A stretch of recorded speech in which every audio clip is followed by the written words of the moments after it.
Саламатсыздар ма, құрметті көрермендер. Азаматтық авиация академиясы авиация колледжінің география пәні мұғалімі Сеев Шерасов. Бүгінгі біздің пәннің тақырыбы геология ұғымы, ғаламдағы экологиялық мәселелер. Жалпы айтатын болсақ, геокология дегеніміз экологиялық жағынан таза ортаны сақтау және табиғат ресурстарын қорғауды қамтамасыз ету мақсатында жоғары иерархиялық деңгейдегі географиялық жүйелердің экологиялық ерекшеліктерін зерттейтін саласы болып келеді. Геология Германияда аса қарқынды түрде дамыды. 1930 жылы неміс ғалымы Карл Троль геология ұғымын термин болатын. Жалпы термин тарихына келетін болсақ, геология 1930 жылдары экожүйелерді зерттеу экологиялық және географиялық ғылымдарының салаларының бірі деп түсіндірілген. Және оның неміс ғалымы географ Карл Трольдің атымен байланысты енгізілген болды. Ең оның пікірінше геология және ландшафттық экология терминдері синоним болып табылады. Ресейде геология ұғымының термині кеңінен қолданылуда 1970 жылдардан бастап. Танымал кеңістік географы Сучевоның 19 ғасыр ортасында айтқанына кейін басталды. Осы жеке ғылым ретінде 20 ғасырдың 90 жылдарынан бастап пайда болды. Бірақ оның қарқынды дамуы негізі осы 20 ғасырдың ортасында өткен сегізде білесіздер. Көптеген экологиялық мәселелер әлемдік деңгейде алпауыт елдерді осындай экологияға мән беруіне алып келген болады. Бұл қандай факторлар? Бұл бізде енді ғылымда айтатын болсақ, орман қабатының жұқаруы, озон қабатының қысқаруы, экологиялық мәселелерге байланысты түрлі аурулардың пайда болуы. Ғылымдық экологиялық проблемалар дегеніміз не? Ғылымдық проблемалар дегеніміз барлық адамға қатысты шешуді қамтамасыз ететін мәселелер. Ол барлық елдерде өзара арасындағы табиғат пен адамзат арасындағы табиғатты, адамзат арасында байланыс, табиғатты үнемді пайдалану жолдары.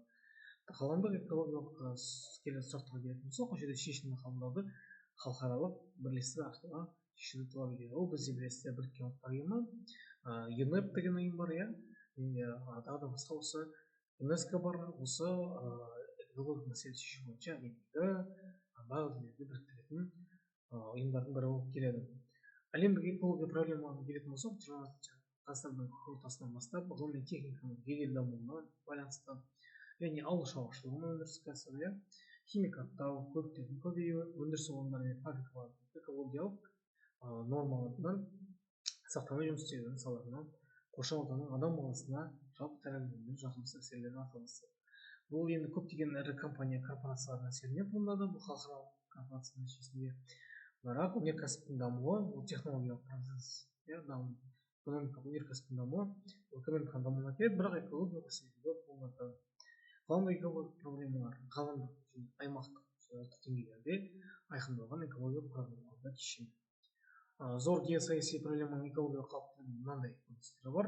Ол бізде табиғи экожүйенің бүлінуі, озон қабатының жұқаруы, атмосфераның өзгерісі, әлемдік мұхиттың ластануы, биологиялық әрі алуан азалығы және шөлейттену тағы басқа. Бұл жерде ең ірі әсер ететін фактор ғаламдық жолмен шөлейттену. Бұны көбісі мән берілмейді, бірақ салыстырмалы түрде шөлейттену болашақта ірі апат, адамзатқа антропоген факторлар әсер ететін ірі апаттарға алып келуі мүмкін. Ғаламдық экологиялық мәселелер орман алқабының қысқаруы және шөлейттену. Берілген суреттер бұл жерде көрсеңіздер болады, сол жақтағы суреттерде көрсетілгендей суретінде орманның неліктен өкпе сияқты көрсетілген, себебі ол әлемнің жер шарының өкпесі деп те айтсақ болады. Бүкіл әлемдегі осы көмір қышқыл газын сіңіріп оттегінің бөлетін, ол бізде фотосинтез арқылы беретін су өсімдіктердің орман алқаптарында. Егер орман алқаптары ары қарай қысқара беретін болса, ол таза оның оттегінің азаюына алып келеді. Және шөлейттену үлкен қазіргі біздің Қазақстанда әлемде қамтамасыз ететін үлкен мәселелердің бірі. Жалпы сонымен қатар енді орман алқабына келетін болсақ, әлемдегі орманның қысқаруы өте үлкен ауыр экологиялық мәселенің бірі. Қазіргі таңда дүниежүзінде ормандар 31%-ын, жалпы 4 миллиард гектар аумақты алып жатыр. Соңғы 200 жыл ішінде ормандардың ауданы 2 есеге жуық қысқарған. Жыл сайын жер бетіне жойылатын ормандар шамамен 10 миллион гектарды құрайды. Тропиктік ормандар көбінесе тропиктік ормандарда кесіледі. Ол бізде Амазонка аумағы, осы Бразилия, Венесуэла, Колумбия, Эквадор сияқты елдерді алып жатқан үлкен Амазон орманның қарқынды түрде кесілуі. Батыс Сібір аумағындағы Ресейдің аумағында батыс Сібір аумағындағы орманның қарқынды кесілуі, қысқаруы, ақш-тың солтүстік аумағында және Канаданың оңтүстік аумақтарында, халық тығыз орналасқан аймақтарда өте көп мөлшерде орман қысқарып жатыр. Бұл жыл сайын 10 миллион гектарға дейін өте үлкен көлемде Европа елдерінің орташа елдерімен бірдей, Венгрия сияқты бірдей аумақта жыл сайын орман кесіліп жатыр. Ол негізі болашақта адамзаттың ең үлкен ауыр мәселенің бір себебі. Ол тек ауаны ғана тазартып қана қоймай, ол экологиялық тепе-теңдікті, климаттың өзгеруінің тепе-теңдігін ұстайды. Егер біз осы темппен ары қарай интенсивті түрде орманды қысқартатын болсақ, бұл болашақта осы үлкен климаттық өзгерулерге алып келуі мүмкін. Яғни ол температураның жоғарылауы және жел сияқты, тайфун сияқты құбылыстардың көп болуына және шөлейттенуінің көп болуына әсер етеді. Шөлейттенуге келетін болсақ, табиғи фактор бар. Табиғи фактор антропоген. Табиғи жер эрозиясы мен табиғи топырақ эрозиясы, топырақтың беткі қабатының кебуі, таушылық.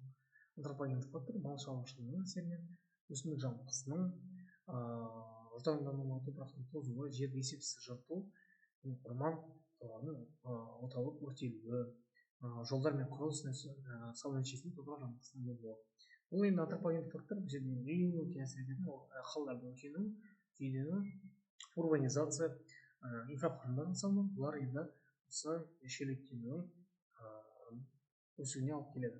Шөлейттену жаһандық мәселеге айналу себебі дүние жүзінде шөлейттенуге ұшыраған аумақтар ауданы жыл сайын ұлғайып келеді. 20 ғасырдың екінші жартысында адамның шаруашылық әрекетінің әсерінен мұндай жерлердің ауданы 9 миллион километр шақырымды құрайды.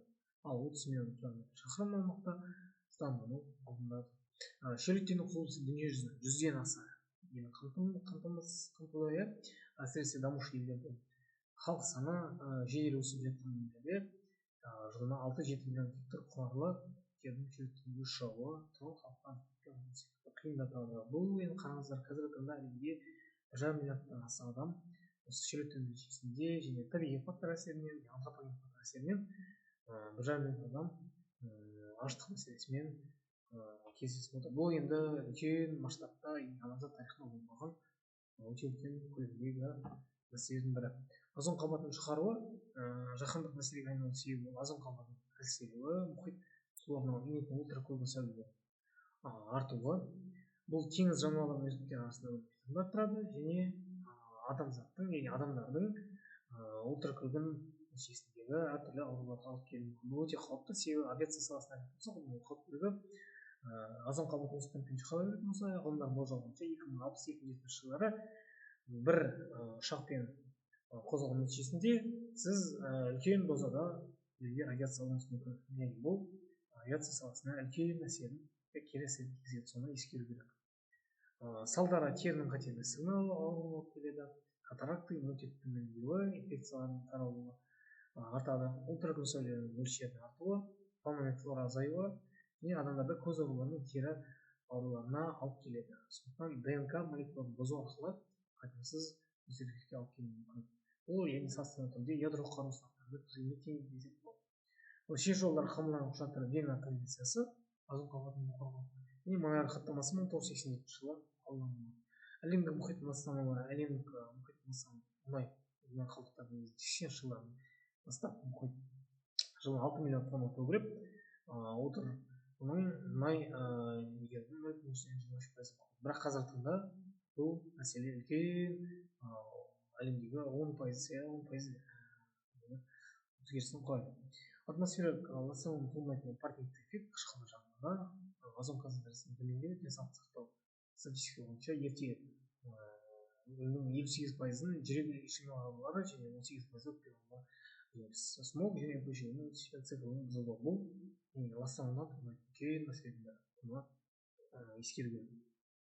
Қабылданған құжаттар бойынша осы жерде алатын болсақ, осы мәселелерді шешу бойынша Киото хаттамасы 1997 жылы қабылданды. Парниктік газдардың шығарылуын азайту, үлкен арақашықтықтағы трансшекаралық өзендерде ластану конвенциясы қабылданды және климаттың өзгеруі бойынша Біріккен ұлттар ұйымының негізгі конвенциясы Greenpeace 1971 жылы қабылданған. Оның 100 мың шаққан адамның ауа ластануының бөлім саны көбінесе осы Африка аумақтарында, оңтүстік Азия елдерінің көптеген аумағын құрайды. Қытай, Үндістан, Пәкістан сияқты елдерде, Қазақстанда да мысалы үлкен әсер етіп жатыр. Сізге тапсырма ғылыми экологиялық апаттардан анықтап қоршауға келесілердің шешу жолдарын түсіндіңіздер. Осы жерде сіздерге басты мәселе көрсетілген, бұл сіздерге үй жұмысы. Осының шешу жолдарын талдайсыздар.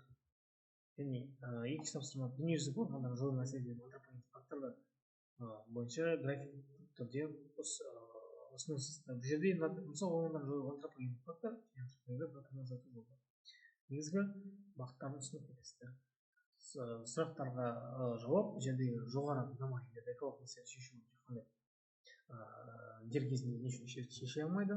Экономикалық деңгейі төмен елдерде қандай экологиялық мәселелер бар, орман алқаптарының шаралардың тізбесін жасап келіңіздер. Бұл сіздерге тапсырмасы. Және сонымен қатар топтастыру әдісі арқылы оң факторларды зерттеп жерде осылай сурет түрінде жасап келсеңіздер болады.